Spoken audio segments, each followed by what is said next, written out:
the live streaming is coming. Okay, I think. So, Mario. Okay, I'm going to share the screen. Oh, Claudia, do you want me to share the screen for you, or do you want to share the screen and I talk? You can do that. Okay.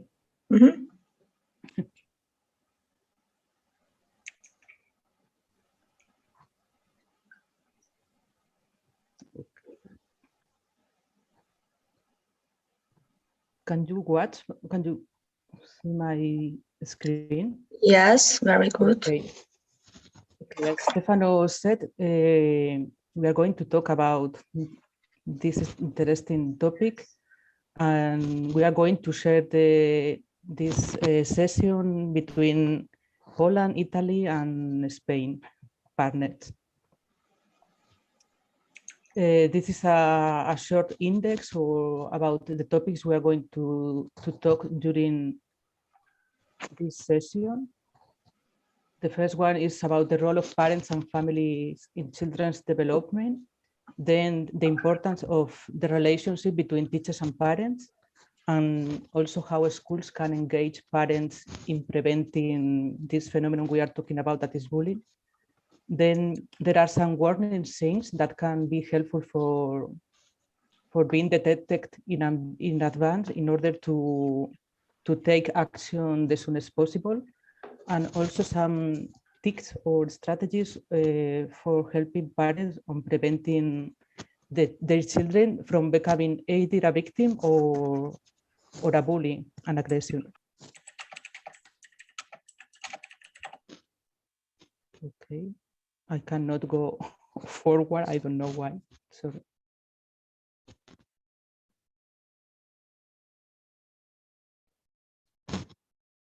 Okay. The first we are going to talk about is about the role of the parents and families. We all know that how important is the family as an institution for children. Is the first institution on which they develop and from which they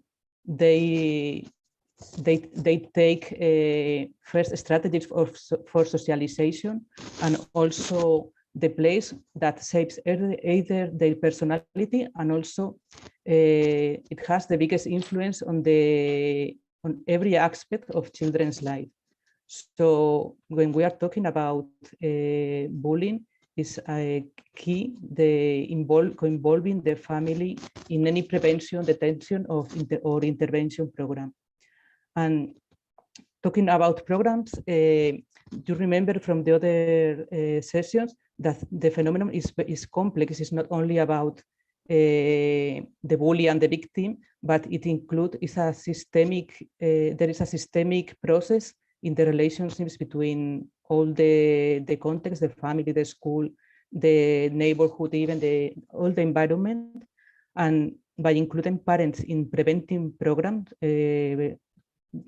we can have reinforced all our actions. And it is not enough to develop one program 1 year.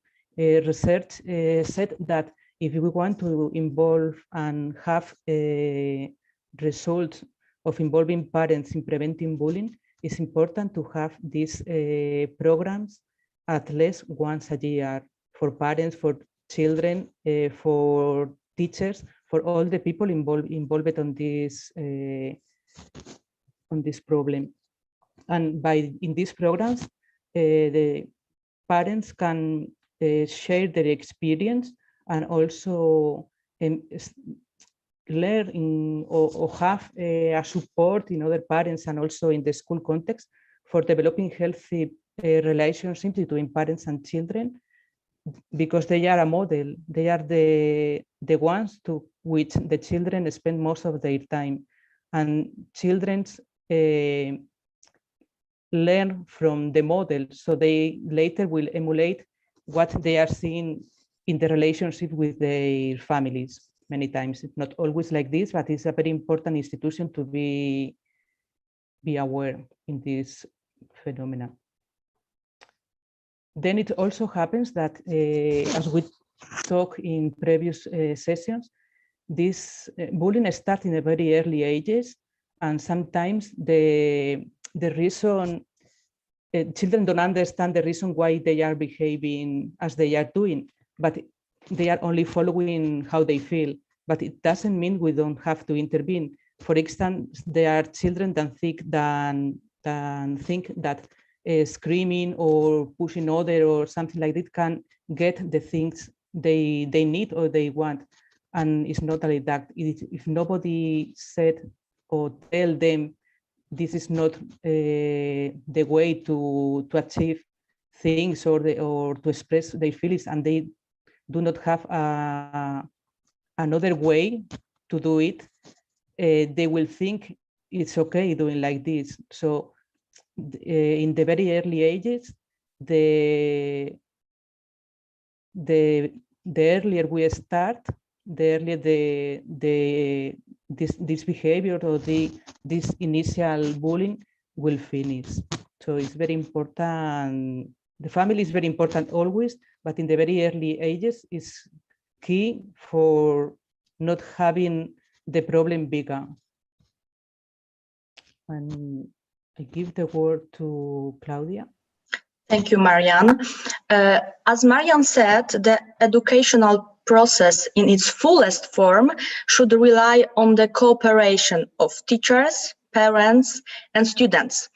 So we've got these three aspects, teachers, parents, and students. Why?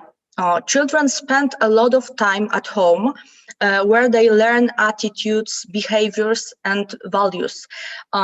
So school should collaborate with parents, because the lack of relationship between parents and the school is a risk factor of violence. And the second basic information, it is worth being aware of the fact that teachers and parents share the common goal, which is sustainable, psychological, intellectual, and moral growth of a child. Marianne, you can skip. Thank you. So the cooperation between teachers and parents is essential, because both of them are responsible for the upbringing the children. School cannot do it alone.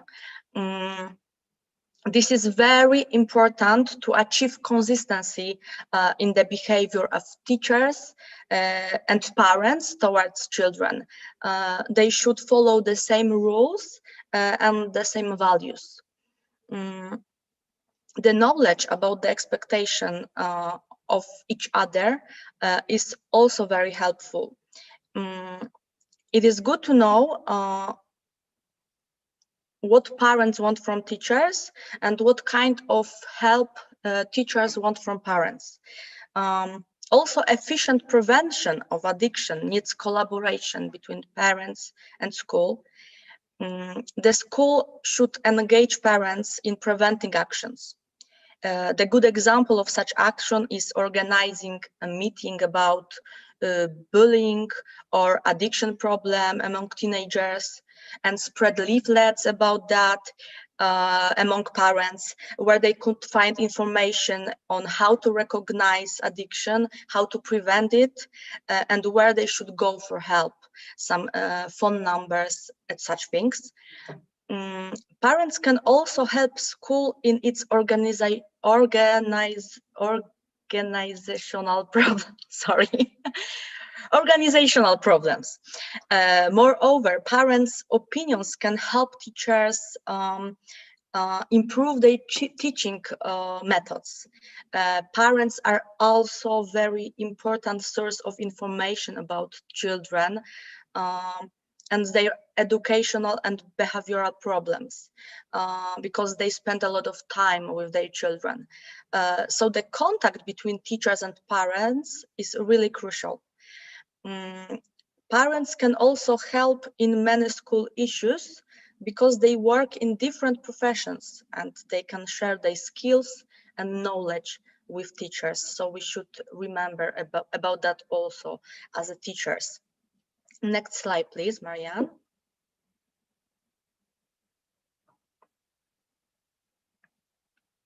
Sorry. Mm-hmm. I don't know. I cannot go forward again.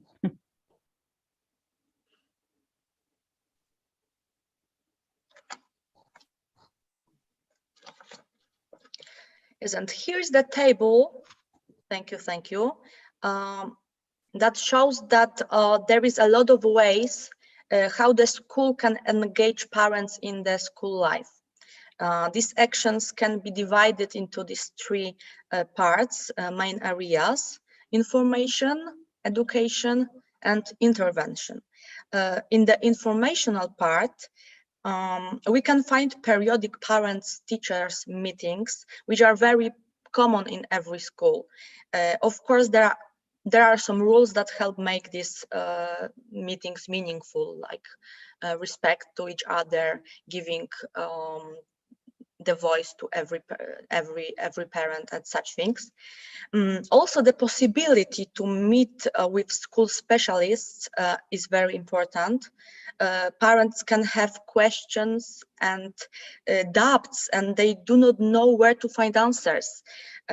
School can create a space where they can ask these questions and find advices and help. And periodical newsletters are a good idea also. It is a good form of sharing information with parents. We can put their information about children's successes and progresses, about school actions, about problems, and also about activities that parents can get involved in. For example, when we need parents in something, we can give a text about that and information that we need such help, and someone can say that they can help. Newsletters should be short, clear, and interesting, because parents are very busy people, so they don't want to read long things and things that are not interesting for them. In educational part, we can find actions that can broaden parents' understanding of educational process, its socio-pedagogical aspects, and the role of families in the development of children. Such actions can also develop parents' psychological, pedagogical, and social skills. We can do it by workshops or open meetings with specialists. The development of parents' social skills is essential because children learn from them. They imitate their behavior. The good way to engage parents in preventing bullying is educating them about problems that can arise in a school life. We can organize thematic meetings for parents about problems in relations, their causes and symptoms, and advices how parents can help their children in, for example, building relationships. The meetings can address also topics such as learning problems, behavioral disorders, drug and alcohol addiction, etc., etc., etc. And the last part, intervention. The school should provide parents the possibility to talk with a teacher or school specialist in difficult situations. Also, parents should be open to meetings with teachers in situations that are difficult, unclear, and sometimes dangerous. Telephone contact is also a good way to keep the contact between school and parents, to share opinions and manage simple issues. Marianne, you can give me the next slide.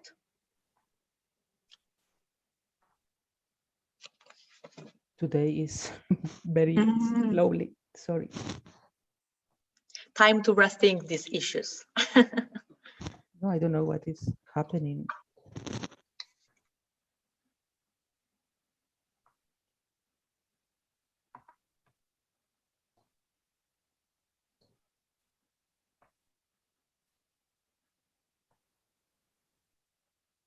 I think I'm going to share the screen again because I don't know what happened. Okay.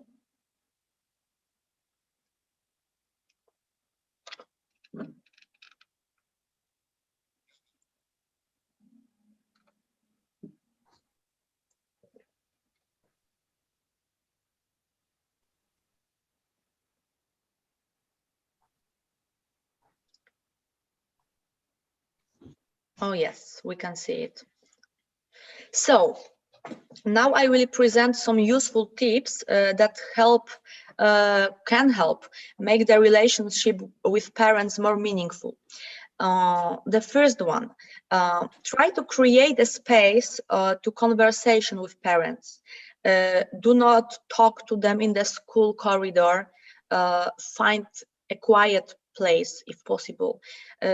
Reserve some time for the meeting. The school break is not enough. It is not the place and not the time to lead such conversations. Also, do not talk only about problems. Start the meeting with something positive. During the meeting with the teachers, parents are accustomed to hearing only about children's problems, mistakes, and bad behavior. Try to change it.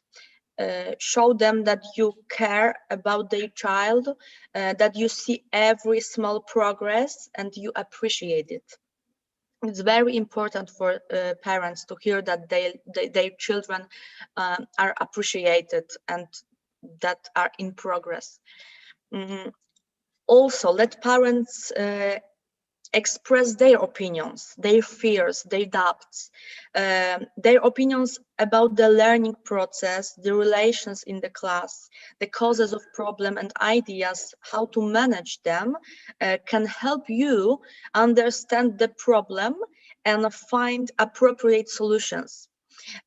Also, the fears and doubts raised by parents play an important role.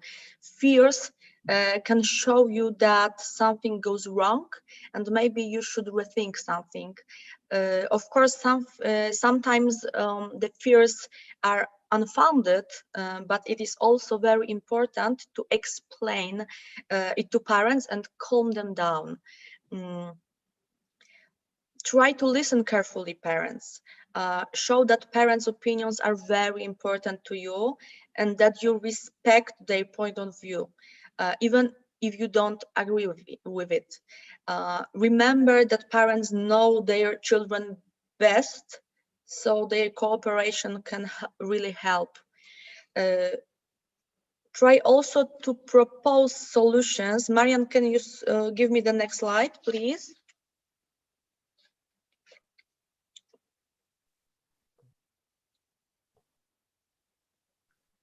Something goes wrong with this presentation. Yes.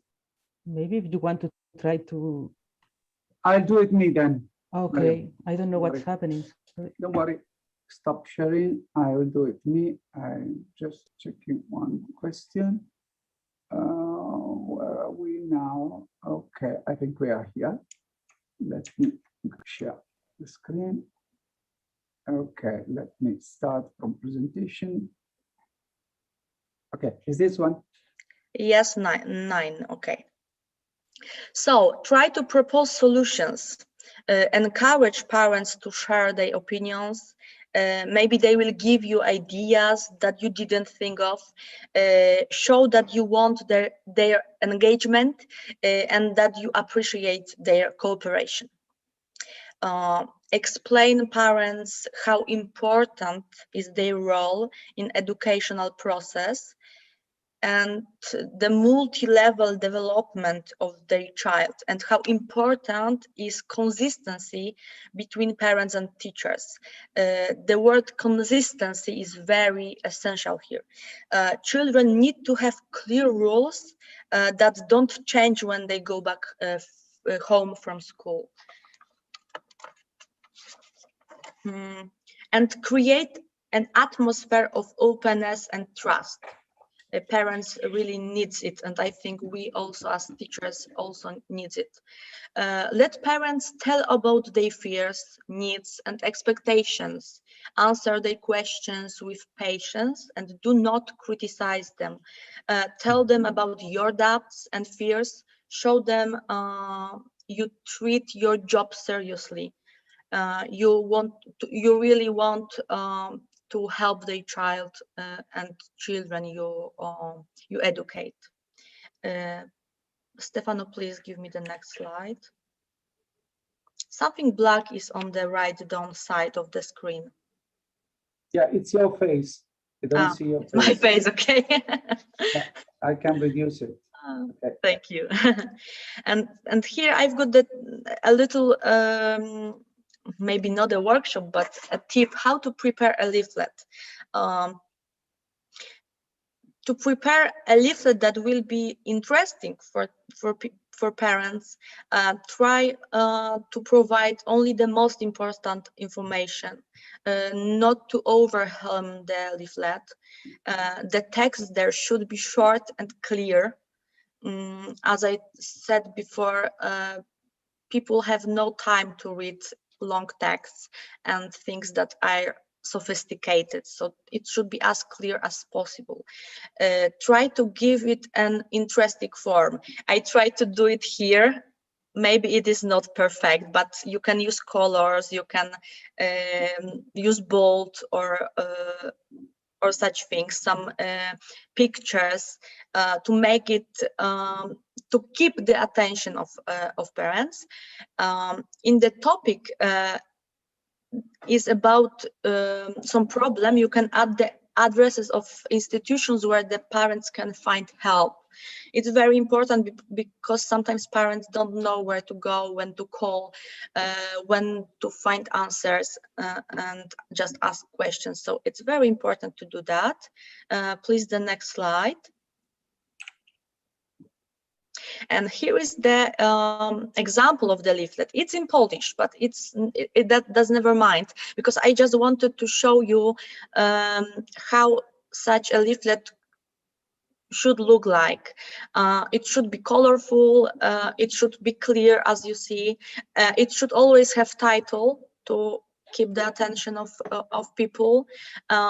You can show the symptoms of problems, for example, about addictions or bullying or such things. Some important information that you can adapt to the topic you want to present. Information on what to do, clear and short, but very specific.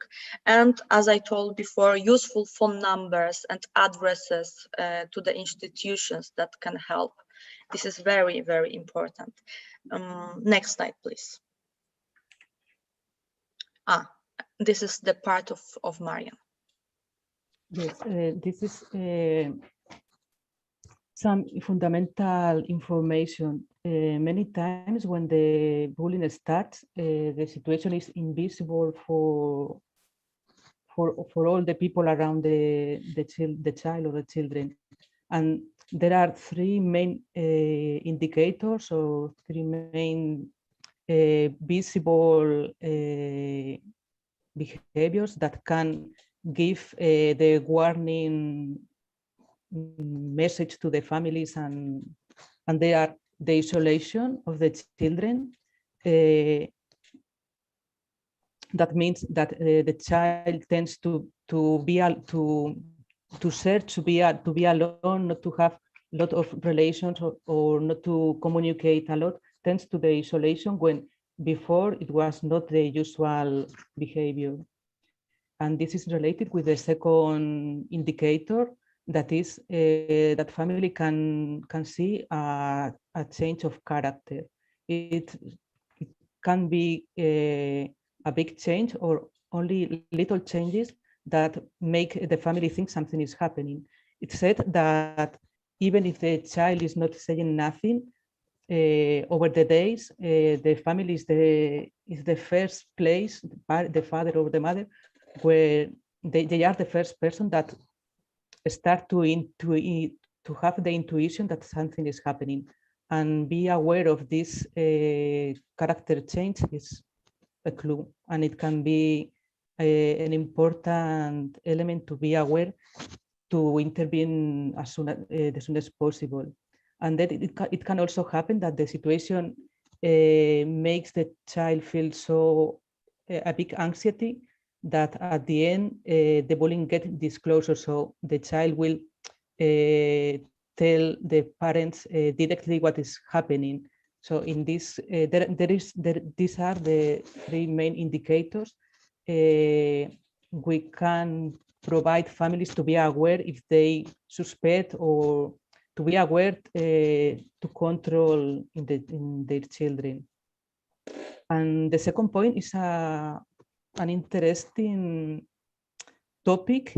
I'm not sure I agree with that, but I found it interesting to share with you, because it talks about the position of power, and this author indicates, according to their studies and research, there are at least 4 ways for achieving the position of power. That doesn't mean it's a negative aspect, can be positive. And these 4 ways are the love. A person has power as far as over those that love him or her. So it means you can influence people when making them feel loved or valuable or unique or chosen, but you can also make feel people unworthy or unloved. And in some cases, the bullying begins in the framework of a friendship relationship that becomes in a destructive relationship. That is the meaning of love as a way of position of power. Then there is another way, that is the authority. In the case of the school, the authority is not only for the adults, so it's not only for the teachers, and neither only for the parents, but there are in the class some boys and girls that have authority over others, maybe because of their character, if they are great leaders, or maybe because they are the best in some sport, or maybe they are on a start in dancing or in some activity children's value, or they feel they are very good in some subject. So sometimes there are many reasons why the children can give authority to other child. And this is another way to have the power. Then one is, this is very clear, that is the physical strength. So when a boy or a girl are physically stronger than the others, they have that authority given by the strength. It doesn't mean they use it for nothing, but there is this kind of power. And then there is another one, that is the social difference. It means a person has power over other people or groups by some characteristic that means they are a minority. This is social inequalities create power structures and make the violence possible. So for the same reasons, a characteristic can be a font of wealth, or can be the reasons to be bullied. So this last one is an interesting one. I repeat, I'm not sure I agree with it, but I found these 4 ways of getting power were very interesting to have in mind, because it said that when we teach children to how to choose who they want to empower and why, by they have tools to prevent bullying, because they can distinguish between the one, if they give power because they love the boy or the girl, if they can distinguish if this love is for good or not for good. So I wanted to share with you this way. Next one, please. Next slide. And then there are another warning signs that are related with the three mains, but they are much more specific, like the somatization. So it's very, it often happens that in the morning or also at night, the children feels bad, have stomach aches, or do not want to go to school, or once in the school, he or she report to the teachers that he feels bad and asks for the parents to go and pick him. The changes of habit this is regarding to also to the isolation, and so it can happen that before he make the route with some peers, or once in the playground, once arriving in the school, he started to interact with someone, and that he started to change the habit. Also, the attitude towards the school. So sometimes it can happen the two extremes, or the academic performance gets higher because it's centered on that. On many times it's the opposite. Parents notice something is happening because of low academic achievements. And then the change in character are the same we talked about, related with isolation and change on the ways he's behaving. That affect also to the self-esteem and so on. Other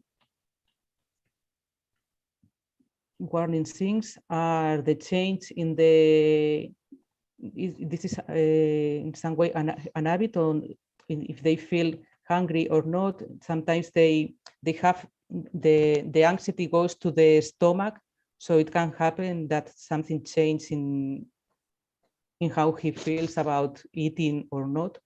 It can happen that he or she doesn't sleep well at night and wake up with nightmares. And sometimes as a way of defense, they start to threaten or attack other children that are younger than them. And in the first stage, when parents ask directly, he or she tends to say that nothing is going bad, that everything is fine, and even when it's clear for the family that something is not going good and they suspect of bullying, he can be involved in a bullying dynamic, he or she find silly excuses to justify what is happening. Maybe he can tell he have a lot to study if he's older, and that is why he cannot sleep well, or why he come alone because he needs to do something alone or so on. So the fact that a child gives you an excuse that sounds silly or weird or not, it can be a warning sign for the parents. Next slide, please. Claudia. Microphone, sorry. And here we've got some tips how parents can prevent their child from becoming a victim. These are, of course, the most common. There are a lot of them. I will just present a few of them. The first one: build trust and openness in the family. Only then a child will not be afraid to say that he or she has problems. A child must feel fully accepted. Adults sometimes have problems with understanding that small things for them can be a real problem for a child. Parents should take seriously the problems their child tell them about. The next thing: never underestimate the problems the child tell you about. When children see that adults don't react, they stop telling them about problems they see or have. Sometimes when a child says about problems, parents tell them, do not complain, don't pay attention when they offend you. After a number of such situations, a child will just give up. They may also become indifferent to the harm of others because they imitate the behavior of their parents. The third thing, talk about bullying. Tell what to do when a child sees bullying or when they are a victim. Parents do not need to wait until the child will signal them a problem. It is better to prevent than to solve the problems. So parents can start the conversation about bullying and they can just do it themselves.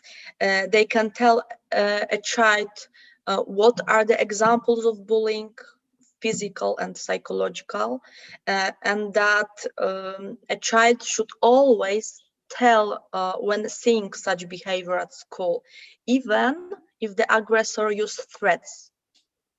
The next slide, please. Thank you. Initiate conversation about school. Ask specific questions, not just the general ones. Such questions as, what was going on at school and after school? What lessons you don't like and why? What do you do during the breaks? Because when I was a child, I blah, blah, blah, blah, blah. With who do you spend the breaks? What do other children do? These questions can lead you to the situations where bullying may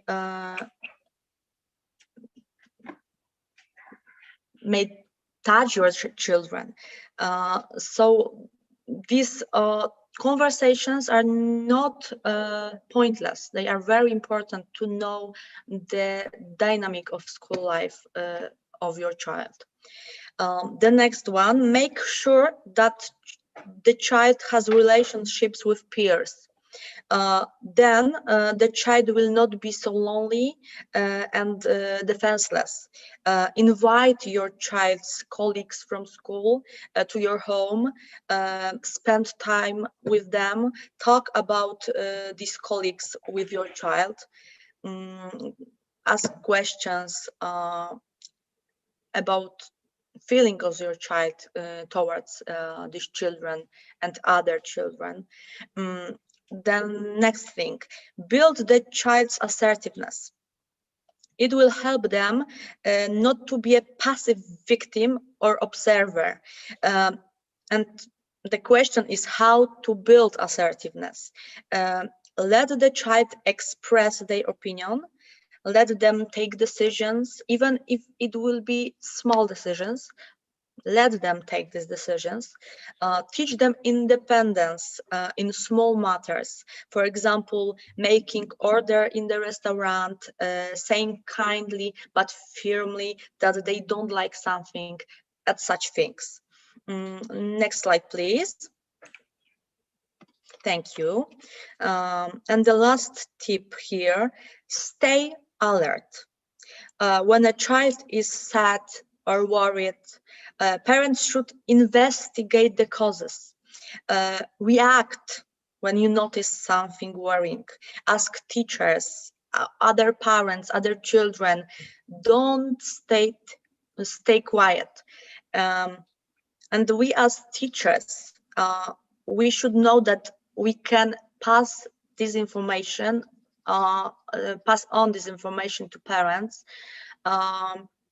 We can prepare an open meeting, a leaflet, or share it during conversation with parents, because sometimes they don't have a will or a possibility to find such information. So it is very, very good to pass on to them such information, they can be helpful. Okay, we can go on. Okay. And what a family can do if they suspect of bullying. First of all, it might be heartbreaking for the parents, for the father or a mother, think or start to be aware they think their son or daughter is suffering and that they do not feel well going to school and knowing this is happening nearly each day. So under the minimum suspicious, it's recommendable to ask directly to the child and encourage and support him on speaking out about what is happening. And then it's also very important because sometimes as a reaction without thinking too much, it is important not to blame on the children, not to make him or her responsible of the situation by telling, oh, you are too sad, or maybe it's happened because you are very nervous, or you, I don't know, not to react in the way of blaming the children and giving him or her all the responsibility of the situation. And also it's very important to ask them to explain what happened and how many times it happened, because most of the times bullying is not during the lessons, but it's in the corridor, in the playground, or at the entrance, or when the children are leaving the school. So it started as invisible for adults, let's say, but it's important to ask the child to explain how many times it's happening, when, and what he did. Also, what was her reaction, if there were some others seeing what's happening. And also very important is getting in contact with the schools, because families, we will see it later, family and school should be a bridge of collaboration. It cannot be different and not communicate, not cooperative way of approaching to anything in the children's life. So it's very important also to get in contact with the school and talk with the tutor and see what is happening. Next slide, please.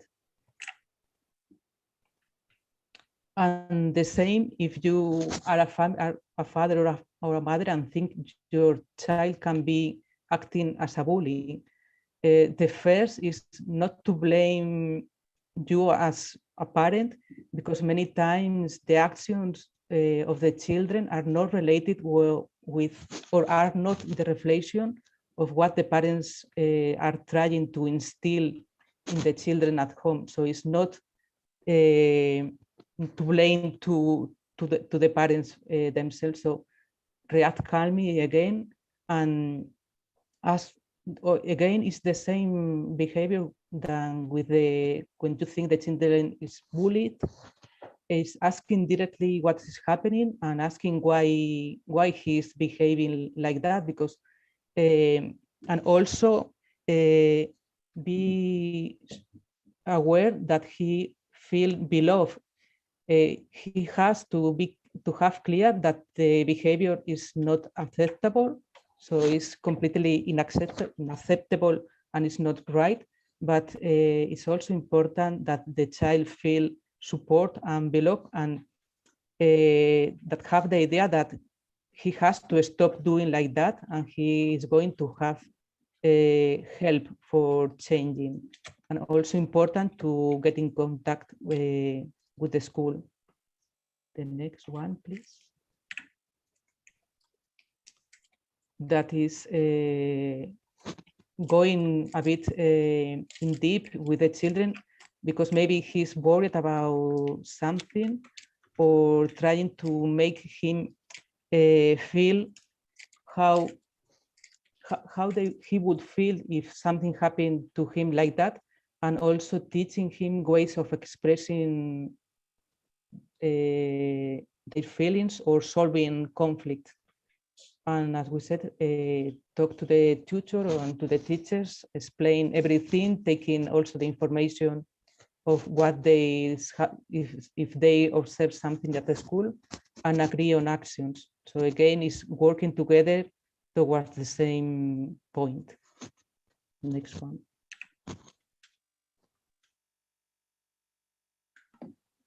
Now I would like to present some tips on the topic how parents can prevent their child from becoming the aggressor. So before we were talking about preventing the child of becoming a victim, now of becoming the aggressor. The first, I think the most important information, that aggression leads to aggression. When a child sees aggressive behavior in his or her family environment, they can imitate them. Children do not know what is right or not. They only learn behavior and attitudes from parents, siblings, and people around them. So the most important thing is to show them proper attitudes based on communication, understanding of each other. Children cannot see any kind of violence as a way of solving problems because it is a risk factor that can lead them to bullying behavior because they will imitate the aggression and they will think that aggression is a way of solving conflicts, but it is not. Okay, the next one, show that the child is accepted. Sometimes the lack of acceptation in the family is the cause of bullying behavior at school. Aggression can be a cry to be noticed and loved, as Marian said before.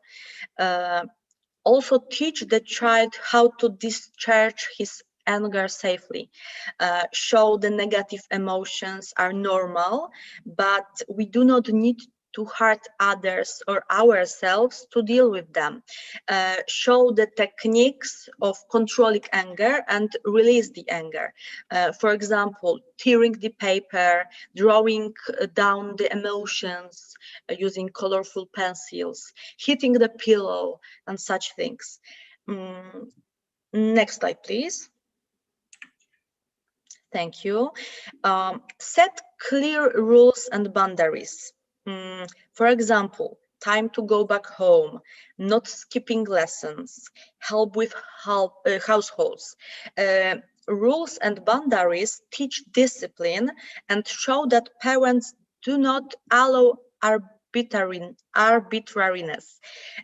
When children have no rules and don't feel controlled, they are more likely to use violence. Of course, it shouldn't be the control like in the prison, but just to show them that you see what they do and that you don't accept everything. Breaking the rules should have consequences, which should be said before with the child, like prohibition of using telephone for one evening and such things. Also, the very important thing, teach values. Education is not only the knowledge and skills, but also values and attitudes. Parents play an essential role in this matter.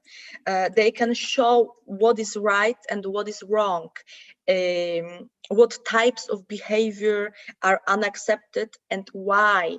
This why is also very important because it is a tool for children to understand the causes of their behavior, not only to follow them without thinking.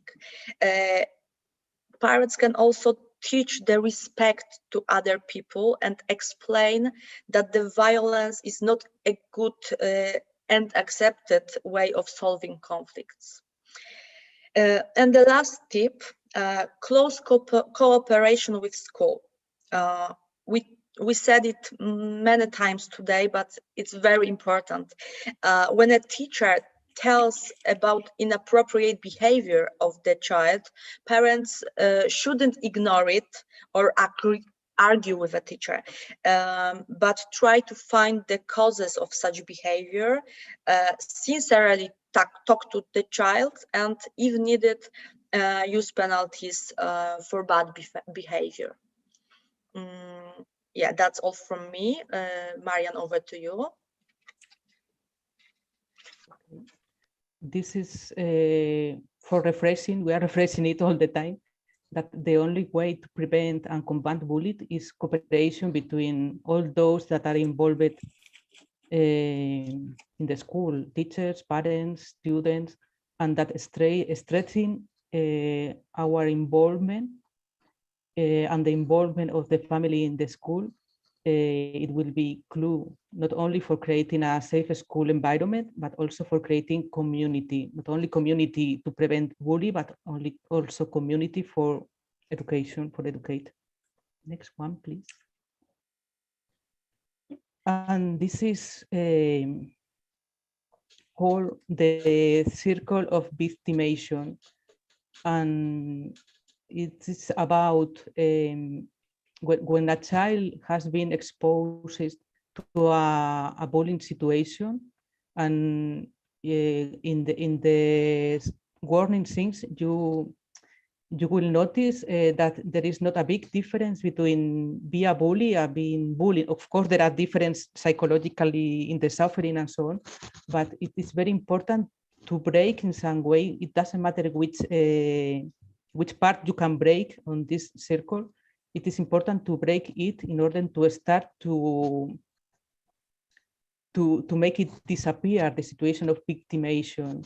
And when I was saying, when a child was exposed to this dynamic, he or she will have been building a very poor self-esteem and a very poor empowerment on their personality, and he or she will feel damage on her feelings and on how he can or she can afford what is living. So in order for his or her self-confidence to grow, it is important, he or she will need help, and they will need to feel value. So we will have to work in positive leadership relations. That is, if you are the teacher, you can encourage these programs we have seen in the previous sessions, like promoting the improvement of social skills and talking about emotions and how to deal with them, either the positive emotions and those that make us feel bad and so on. It's very important to break the self-stigma, because either if you are the bully or you are the victim, you are stigmatized in some way. So if you can break this this part, it will be a good start. Also, if these all squares are risk, if we cannot work on them, they become in risk for getting victim or getting a bullying. Such if you have a behavior that is not socially adequate, it increases the risk you to become into the dynamic of bullying. Also, it's important to learn how to regulate your emotions, how to deal with conflict, and so on. I think you can go on.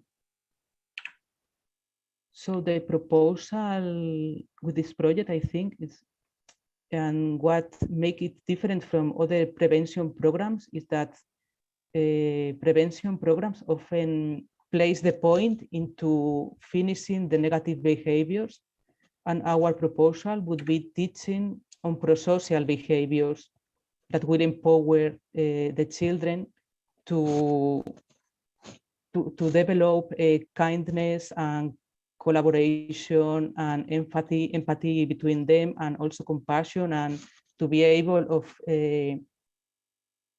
of placing in the other shoes. And because it's not enough to teach them what not to do, or we need to make them proactive about to become better as a citizen, as a person, and so on. And I think to flipping the point from the teaching what not to do, we can start to work in a team, to share the achievements they have, to have a common happiness of having achieved success together with peers, to respect each other and stimulate them in a safe environment. Next one, please. And there are good news that when we start to practice kindness, this is not only contagious with them, but also results in greater happiness and increased friendship relationship between the group. So it's a win-win practice. Start to practice kindness. And as we said, when there is a problem in the school, in this case, we are talking about bullying, we try to fix the problem, but it happens most of the time that fixing do not fix. So it's better to empower kids to act as includers instead of having to intervene once they are excluding or once they are having they are involved in the bullying dynamics. So when we instill in the children the prosocial skills and prosocial behavior, we are spreading also mutual understanding and peace, and a peaceful way of solving conflicts. Also empathy between them. We are helping them or supporting them on how to deal with their emotions and so on. Next one, please. And I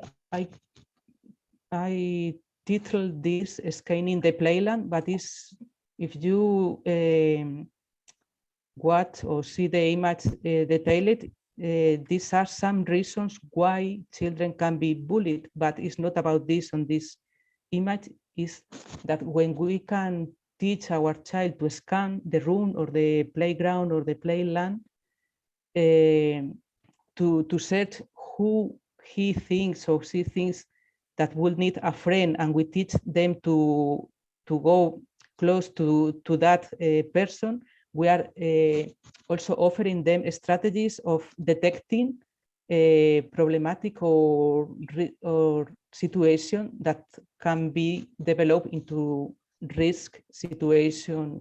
So if they find this girl in the center, it's about vulnerability. If they find something is alone in the playland, it can happen that he or she can want to be alone, but most of the times, if you approach to that children as a child that wants to play with him or her, it's going to be very welcome, this attitude. So if we start to teach them how to approach to other children, on how to share their creativeness, or how to empower difference, because they are a source of enrichment for everybody.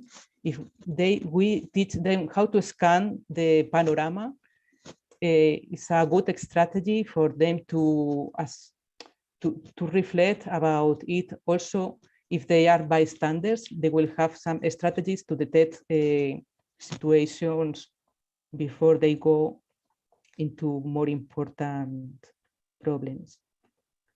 So next one. So we are talking about empowering children. As teachers and also as parents, we are in a very good position, because especially in the early ages, they see all of adults as a model. The adults they love or they feel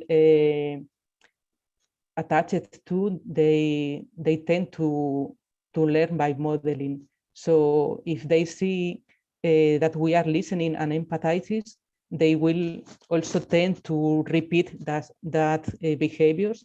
And empathetic children, if we work with them this behavior, this skill, they will generate 1,000 and very big ribs of kindness. And as we see, it's not only about kindness, but kindness becomes into friendships, in improving the friendship relationship in the group, which will be fine for everybody. And kids have also, their nature is included. They tend to include others initially, so we can promote and enhance this attitude. And teaching as we said in the last slide, if we teach them some strategies to scan what is happening in a group situation, we are giving them a big force to prevent between them, between among the peers. And also it's nice to practice ways to get involved and to have other involving in a game, because sometimes it's when the child is, for instance, shy, maybe he would like to go into one group, but at the end do not do it because it's shy and too much for him. But if we teach him how to do it and we practice how to do it, it can be improved as every skill. And it's the last point is an interesting one, is the unintentional exclusion, that sometimes, especially when the kids are in the early ages, they not exclude others intentionally, but they exclude because they are very excited for something they are doing, or because they are going quickly into an activity. And we have to talk with them about this situation, because it's important they be aware since very little how the excluded can feel, and start to practice and to make some kind of roles games to understand this situation that is very easily flipped, let's say. So they are naturally included. So if we teach them, it happens that sometimes they are so excited and so busy in some activity that they forgive their peers, they will change. And using the robot is a very good tool. We are seeing is efficient also. And I think, Stefan, is your time. Okay. Hello to everybody. You had some, well, very nice presentation by both the project partners from Poland and from Marian Blanco from Castilla y León Regional Administration. And well, some of suggestion, please take it as they're just suggestion, because they are in conflict with some legislation, of course, coming from different countries, especially the relationship between the school and the, well, let me stop sharing for a while this moment, especially those connected with the school and connected with the parents, because in some countries like Italy, this is not possible at all, some kind of connection. Because the school is very well regulated, but there is a black hole that comes from the school and goes into the parents. The black hole has the visible and invisible barrier. Very correctly, Maria mentioned the stigmas. Stigmas is the base of this visible and visible barrier. But also this black hole is just made not only for what we've seen up to now, but it's made also because the school has a certain role, social role. And when the children are coming out from the school, moving to the family, they're moving into another dimension, another space, psychological, social space. Between those two, there are relationship, friendship, isolation, as well mentioned before, but also cyberbullying, also technology, also everything that goes through the media. And statistically, since 10 years ago, the main bullying impact was due by marks at school. Children mocked because of getting very low marks. They were affected by bullying, and in some cases, the teachers even didn't realize that. Only communicating the marks, they were impacting on the personal self-estimation and psychological attitude of the children. Nowadays, isolation, everything mentioned by Marian Blanco is exactly correct. But there are also what comes on the virtual environment. This is very, very important for them because the image of themselves has moved from personal environment, school environment, family environment, friendship, non-friendship environment, but also media environment, social networks. So I was thinking that one of the main invisible barrier or visible barrier is what the parents think about the school and the teacher. So I've been thinking about some questions that I want to discuss with you. Now let me share up again. Okay, imagine that we all of us are parents. Well, some of you already are parents, and some of you, most of you are teachers. But I have some questions for parents. How do they see the school? Sociologically, the parents, they see a school as a very protected environment, an environment where they can delegate, in some cases, the educational strategies. Also, a place able to prepare the children to tackle the society problem, the social problems.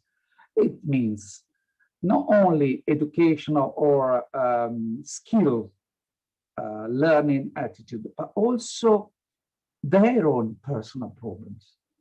And it has been underlined in many sociological research that the family with a lot of problems, they are showing into children as a reflection, as a mirror, personal problem in the classroom and with the mates. It means that the worries of the families and the problem of the families, they were in some way growing up and acting through the child into the school.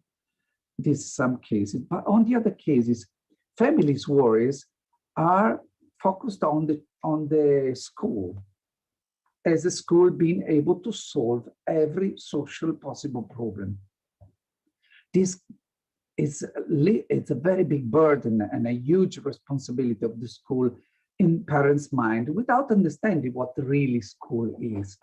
And we could ask to 1,000 teachers and we could get 1,000 different opinions about what the school should be and it is. But if you ask to parents, you got only one. School is the future. School is the hope.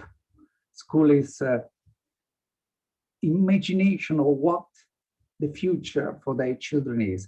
So the attention to children goes to attention to school. And in most of the cases, there is a huge social conflict between the school, the teacher, and the parents. Because the parents, they don't understand the teacher's roles, they don't understand the school roles in the society, and they don't understand which are the limits that the teacher cannot overstep at all.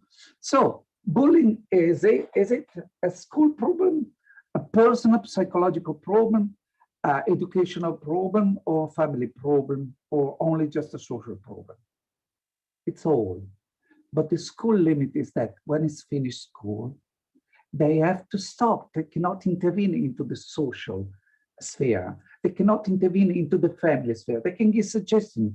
They can announce some, and they can see and underline some problem evident for them into the children, but they cannot tell to parents how to be parents. Education is not delegated to school. The school has a part called socialization, co-education, peer education, cooperative learning, metacognitive, proximal learning environment. You can define all the pedagogical issues, but the educational issues are concerning the parents. And it's very difficult to organize events for parents. Let's analyze some very difficult aspects. When you're dealing, I give an example. In Italian schools, the parents can meet the teacher only twice a year for official meeting, and once a week for 1 hour, whenever they need, or when they're called by the teacher council, because the child or the head, it happens some special events. That's called special events. No other way to communicate with parents, no other way to communicate with the teacher. It's forbidden to straight communication with teachers only if there's a special agreement and a special project involving a teacher, a special need teacher, or a family intern. But when the school wants to organize an event, very few parents participate. Even they have delegates for parents as a representative with the school dialogue during special moments during the year, but the participation of the parents is very low. There is a huge delegation to school to something that should be on their important role. So when there is a problem, let's imagine a Moroccan family. It's just an example. I don't want to underline or focus with anyone.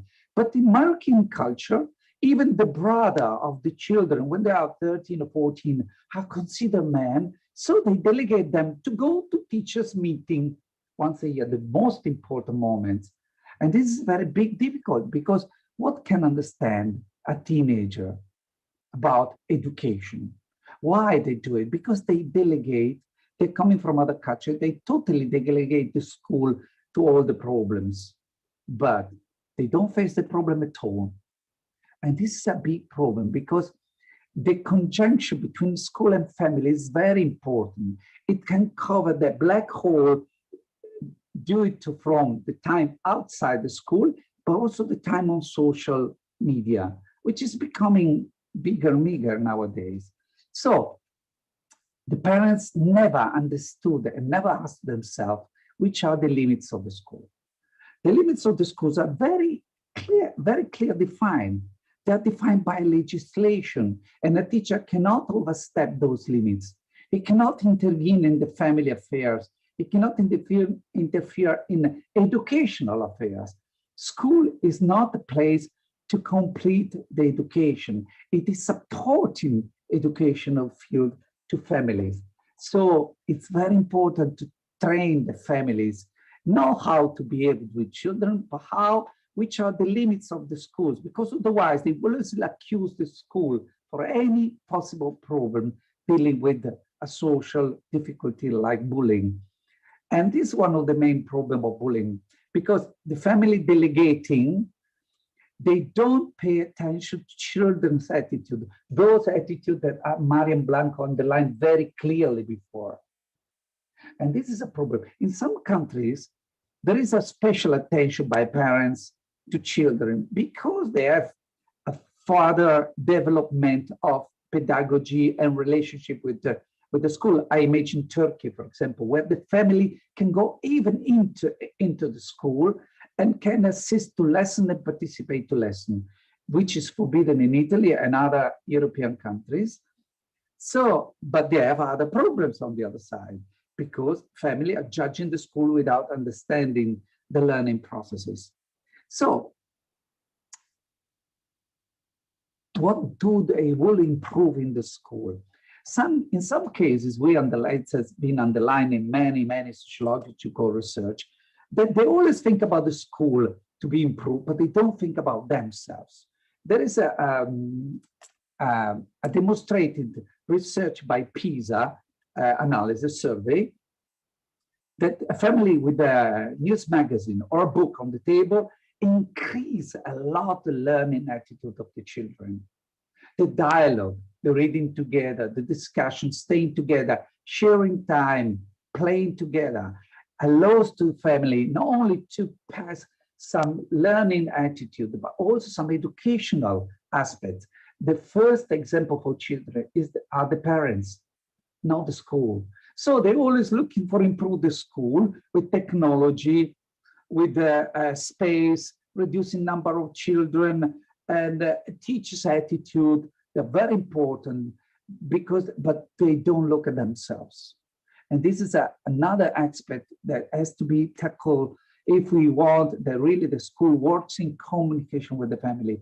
The family should look how they could improve themselves, the parents, their attitude, and the dialogue with the teacher in a respecting way, because in most cases, teachers are not respected out of the family.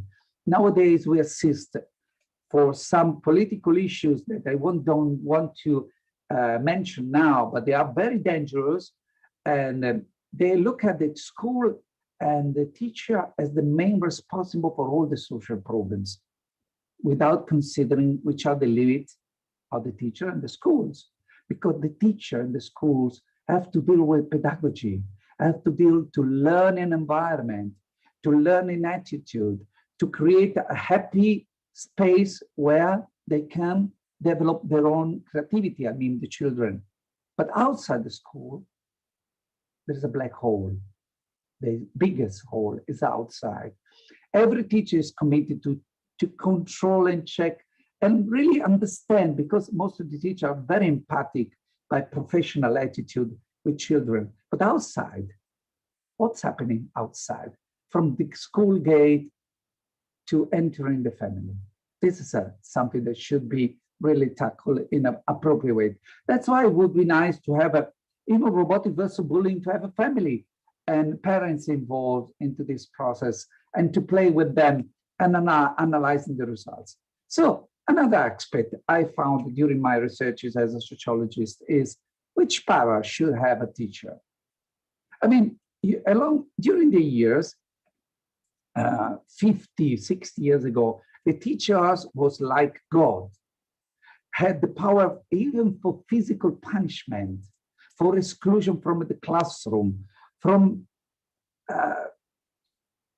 reproaching what's happening in a very strong way. He had a very big power. Along the year, the pedagogy I've substituted with all the psychological, sociological, and pedagogical aspects, this kind of punishment. The school and the teacher, they don't have the power to punish anyone. And luckily, they don't have the power, because it was a power that it shouldn't be given to teacher. But they have the power to show the problem and to discuss the problem. This is the only power they have. If they find the problem in the classroom, they can report the problem. They can find a solution with the special need teacher or the headmaster or the council of teachers, but they cannot approach directly to anything. Luckily, because that was the most wrong attitude in the past, in the former years. So the teacher has not a real power. He has the power to denounce to the proper authorities, listen to the council of teachers and the headmaster and the school, so if something very heavily is happening. But luckily, as Marian Blanco underlined, the power to punish directly has been already in some countries, at least the countries of the project, eradicated from school since many years. So we're coming to last point. Do parents trust the school then? It would be nice to analyze this. It would be nice to have you as a teacher to make us more research with the parents. They trust the school when things are going well. Do they trust school when the kids are going badly at school or they have some problems? They always discharge the problems on school. They never tackle the problem thinking that they are responsible of the children's problem. So this kind of delegation of responsibility to the school is something that creates those two invisible barriers. On one side, the teacher that feel the pressure of the burden given by family and some cases aggressivity. I give an example. Once many years ago, and a family came to a meeting to me and said, very aggressive, don't strike. You're not allowed to strike because I don't strike, I said. But I was participating in the strike for the children, for the future of the school, not for my personal future. Because in some cases, the school is under the pressure because the school and the culture are the two only left spaces where there is no acceleration, because the growth and the relationship and the education are slow processes. They cannot be accelerated. And in some cases, politics and politic choices, they don't keep under consideration the real school needs. And the schools and the teachers are under pressure everywhere in the world for this reason. So the trust comes from person to person. It should be nice to explore a real example, study case of dialogue between teachers and parents, because in some cases, finding even a small role for parents enhance the level of communication and help the teachers and the parents to find a common solution to solve a problem. Those are my final suggestions. And it would be nice if you have anything to ask, to share, to say. You can open your microphone and just say something. And what we have been showing you today, it's material for a book, because something like that has never been written really in detail. And thank you for Mariam and Claudia for the contribution, because they are coming from two different perspectives. Claudia as a student and outside the school, but coming from a country, and Mariam so many years into the school and into regional administration, and me just an external view from a sociological point of view. So I think most of you are teachers, and I'm very happy that you are so many, 71 participants now. So please, we said something very strong. It should provoke, Luminita say yes with the head. It should provoke a very, very deep and important discussion. Don't worry about you in English. And none of us has been born mother tongue here in this group. So if you want to say something, I don't ask to Pirvo because I know he's not a teacher. Even he has been writing a lot of laws about culture in Romania. I remember when he was younger that we've been discussing a lot about legislation for culture in Romania. So please give voice to the crowd. Daniela, now finally see you. She's very kind, Daniela, always bright, very nice. Thank you, Stefano, thank you. She's very lovely indeed. None of you. Hello, everybody. Okay, now that you say my name, I will say something. Hello to everybody. I'm from Bulgaria. I'm a sport teacher, and I'm very excited to be a part in this project. And I would like to ask you to share your opinions about, do you have this situation when a parent comes in school and think that my child is the best? So it's never wrong what the child do, because we, the teachers, are wrong, or the situation is wrong, but my child is always the best. You mentioned another very big problem. Also, we have a problem of gifted children, the real best. And what the parents misunderstood about being the best is assertiveness, we call it. And when a child is always doing what the teacher is doing, but doesn't mean to be gifted, doesn't mean to be special, really. So there is a big conflict indeed. You touched a very, very big point. And especially when you are saying that the child is not the best, the family are very, very aggressive to try to defend the child, and the child is playing a lot of roles into this dimension. Wow, Daniela, you have a lot of best pupils, children, I imagine. Especially in sport, when we do competitions and things like this, I always teach them that it's sport education is not only to run fast or to jump high.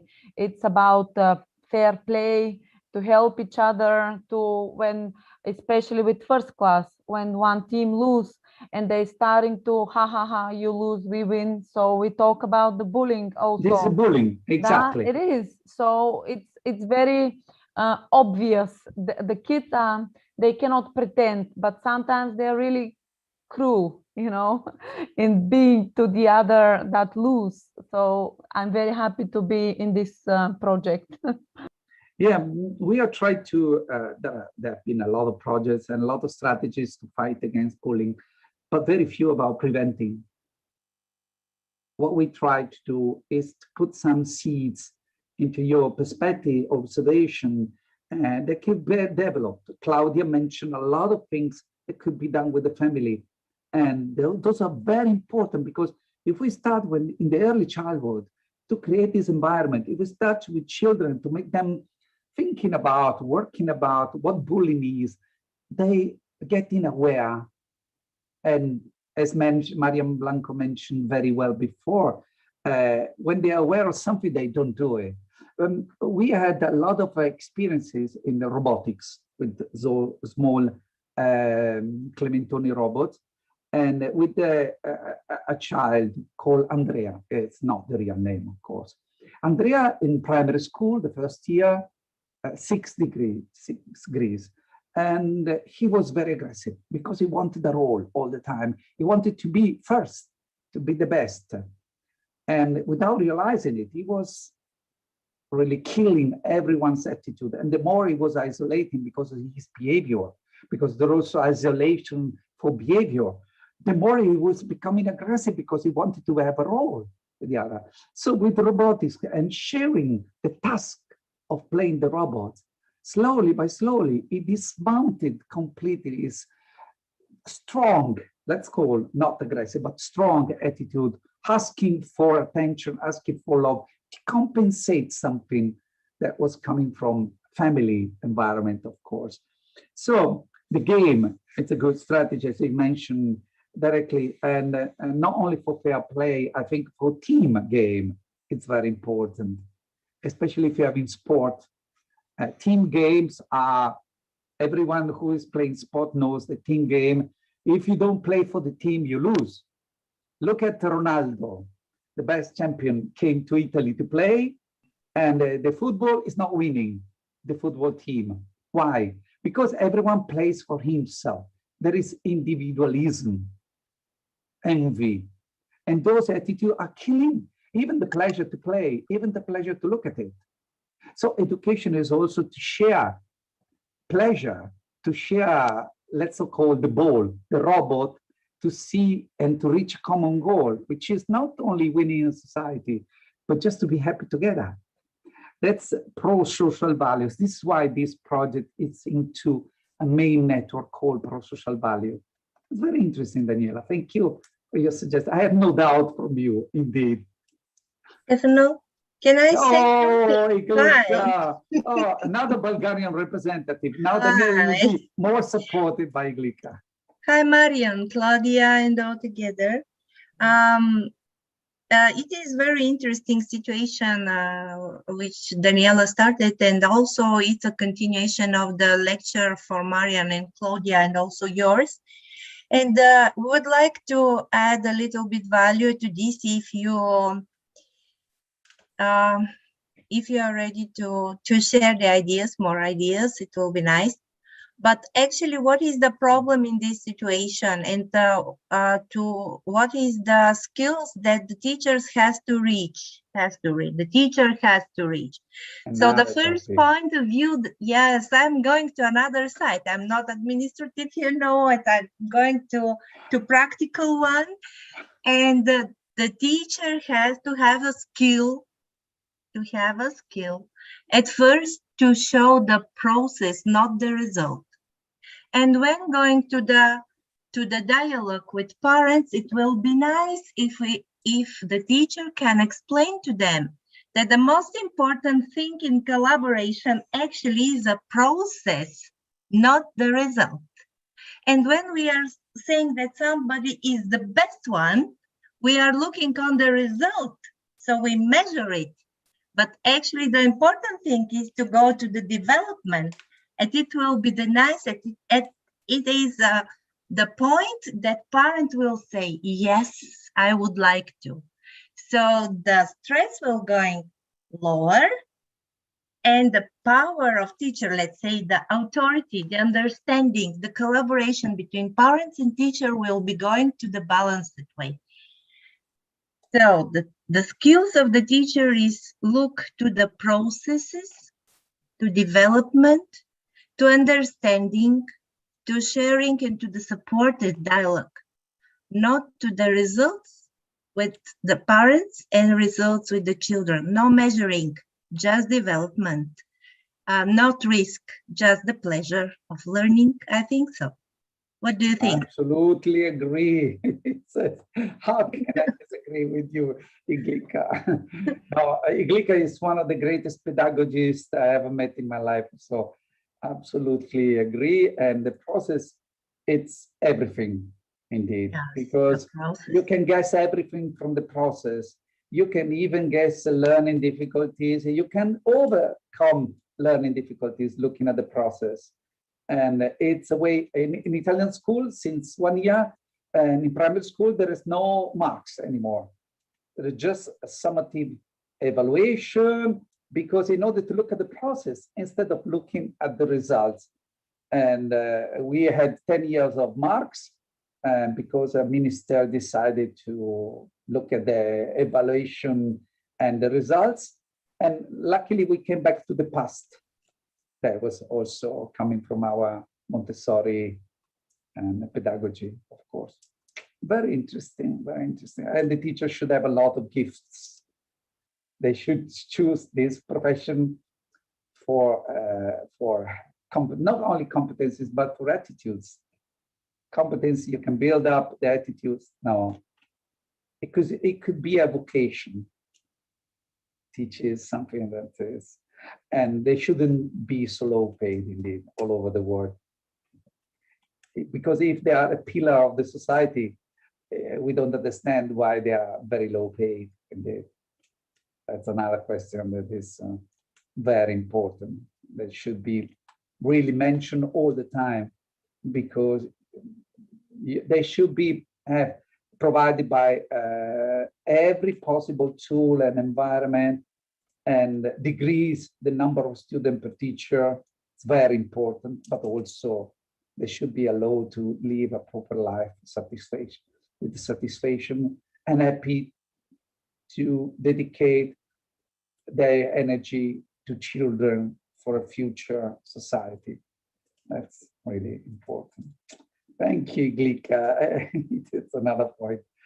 So let's listen if anyone else has something to say, I hope. Otherwise, I will jump to the final step, which is the portfolio. Hello? Sonia, you don't want to say anything? No. No, Kodruta. None of you. The only person I see in face, all the other are hidden away. And okay, Mustafa maybe. No. We are into a silence environment. Strange, because we said very Raluca, do you want to add anything? Luminitsa. Just that I agree with what you said about parents nowadays, and the fact that they delegate the education of their children to school, and they seem to have no time for their children because they work too much. And Of course, they think their child is the best. They don't have time to teach them rules no more. And they think school is responsible for everything, and the teacher. And at the same time, they think that children are very important, very important. Yes. This is a kind of contradiction indeed. Even Stefano Go doesn't on. allow me. I still have a question. Do you think I have this question for the Romanian teachers and Bulgarian and Macedonian and Polish colleagues? Do you think the education and the relation between school and family has changed after the communist period? And if yes, in which way? After the communist years? Yes. You're talking about something 20 years ago. And yes, for the world, 20 years, wait. Wait for the answer, Stefano. Ah, you want to give me the answer? No, no, no. I wait for them to give the answer. Yeah, I'm explaining that the world in the last 5 years had a progress considered like 6 million years. So what happened 20 years ago with the technology and everything happening 20 years ago is not something that could happen now. We cannot, first of all, none can judge communist countries from outside. Even if I studied in Moscow, even if I speak Russian, even if I lived almost more in Russia than almost in Italy, I will never be able to say they were living better or the relationship was better before or after. Because in any case, it was a regime. And if you remember, you know that in '82, they took me in prison in Romania. The Securitate, they set me in prison only because I was taking pictures in Iași in 1982. So how can I say the school was a kind of government like in fascism in Italy? I can tell you fascism, where the government was telling to teach what to teach, how to teach. And those refusing were sent to lagers. This is a myth, Stefano. I lived there. I studied the period. This is a myth. Yes. It's not according to the reality. Yeah, I know. No, it's not a myth. It's real. A myth. In Italy, it's not myth. It was real. For but Romania, I don't know. this approach is a myth. Okay, Pirbo. I cannot tell you what was the relationship between the family and the communism in your country. How can no, between the family and school. I understood communism. No, the relationship between family and schools. 20 years ago. Me. 30 in years Romania. ago. No, the question is not for you. Ah, for whom? For our colleagues from Romania, Bulgaria, Macedonia, and Poland. Ah, you want to... Sorry, can I interview? Please. Luminita, thank you very much. You're welcome. I think it's a very different between the period from the communism and from this period. I teach in every period in communism when I was very young, and it was very hard to teach. It was hard because it was we don't have any technology. Every worksheet was from we make every page for every child, and now we use computer, we use application. It's very easy. But Luminita, the problem is that this is not the topic for this project. Yes, that's right. This is another problem. It's a political problem. It's a political, that's right. sociological it was a problem. question of my colleague. But about this discussion, I want to start from your idea, the team sport. I think it could be a bullying here on a team sport sometimes. No, of course, also. Bullying can be hidden everywhere. Yes, that's right. Yeah. That's right. So I wouldn't exclude any environment. It's a very big social problem. It's increasing a lot. Increasing a lot because the possibility of communication are much wider now for teenagers and children now. And just with the smartphone, they can reach hundreds and hundreds of people. Before they can reach a small group into the classroom. And now the problem has enhanced a lot. Well, last word from me, okay? Sorry. I think that the bullying we see much more when the kids are outside the classes, when there is no control from teachers, but they are in a break. And then it's the behavior that there is no rules. So they are just themselves. So it comes the behavior from the family. Because when we control them in the class, there are rules, and it's a very, very long topic to this discuss. is a very important topic, the family. And it's big and huge because to take the family to understand that they have to cooperate and learn, even to learn some aspects concerning psychology, pedagogy, how to relate to children, how it's important the example they are given. A family with a lot of problems, its impact on children's psychology. There is a neuropsychiatric in French, Olivenstein in France, who defined that in the psychology of the children, there is a mirror. If there is a break, a leak in the family, there is a leak in this mirror. And this leak in this mirror is all the problem, like Claudia was showing, or Mariam, addicted, of addiction later in the future, because he tried to recover the mirror, but if the leak getting wider and wider, so all the problems are coming not only from the family, also the society around. Living in a suburb or living in a very nice, clean place, give a different idea. Living in Beirut, growing up in Beirut or in Gaza is not the same like growing up in Verona.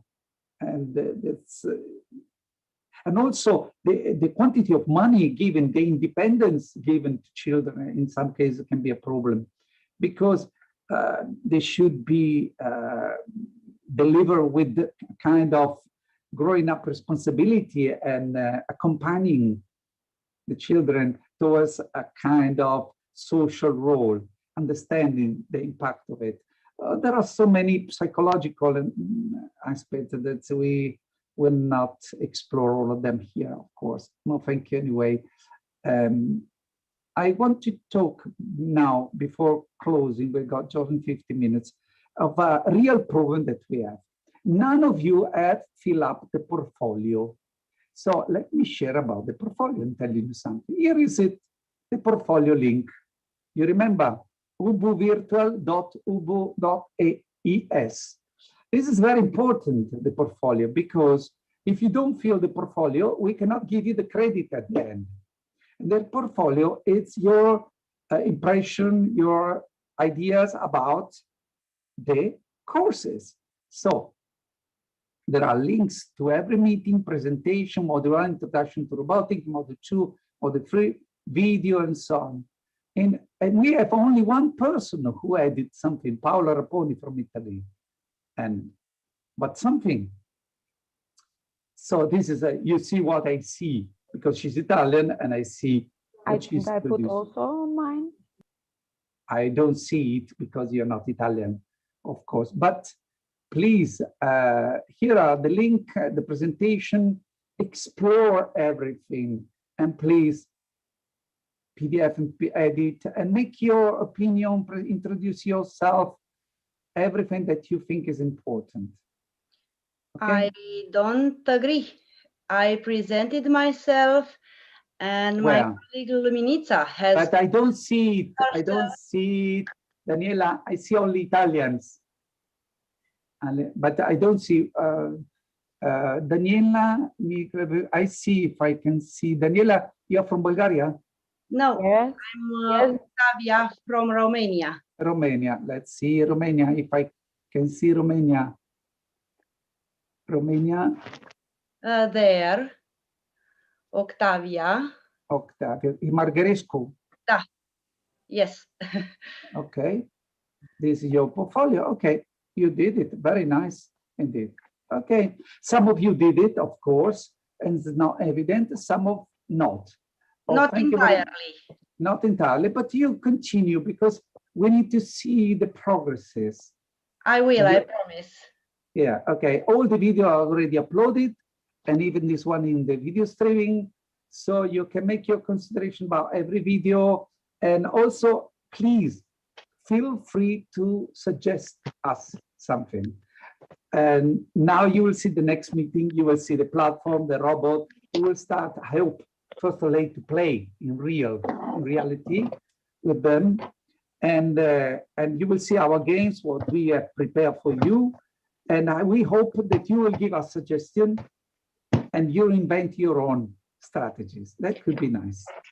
It's just the final share. If you want to add anything before we leave, Mariam, bye. Yes, about the portfolio, also think that you can see all your colleagues' portfolio. So if you fill in your portfolio, you will have also the chance to know much better all of you among yourselves and establish connections and know how is your school, how are you dealing with this topic on this session and so on. And afterwards, we will have a compendium of many experiences and many ways and how this course impact on you or not, or what are your proposals and so take it also as a way of changing knowledge between yourselves, because the good thing of this platform that I understand it's not easy if you are not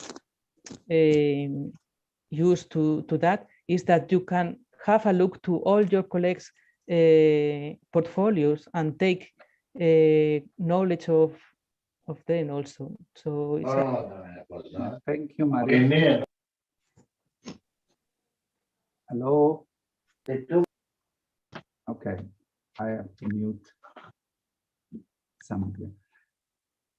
Anyone want to say anything else?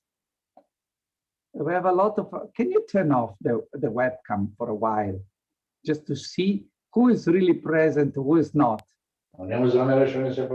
I'm sorry, the microphone off.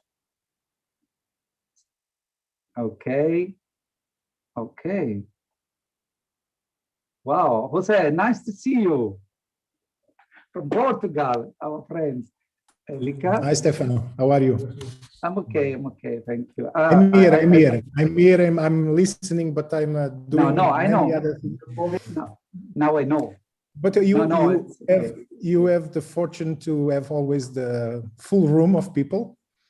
So probably my words are not so important. Marina, hi, from Scotland. Okay, well, all our friends. Oh, okay.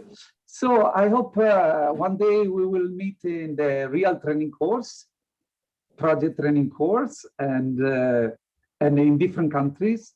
This pandemic seems slowly by slowly coming to the end.